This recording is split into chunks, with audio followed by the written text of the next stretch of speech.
Top city officials and the Louisville City FC ownership group have struck a deal to build a soccer stadium in Butchertown. The plan calls for a stadium, hotels, retail, and office space. But before it moves forward, it needs to be approved by the Metro Council because it involves millions in public funding. The deal includes the 47-member ownership group and the city. The agreement before the Metro Council calls for a $30 million investment from the city to buy and prep the land for the project.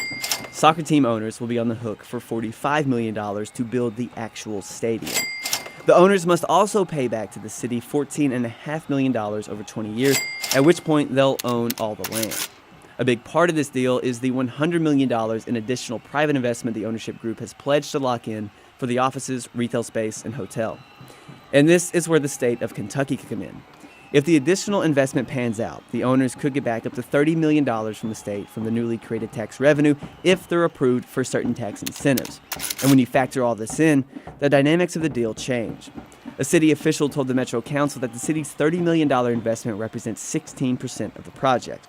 But over time, that investment will increase with interest to something like $42 million.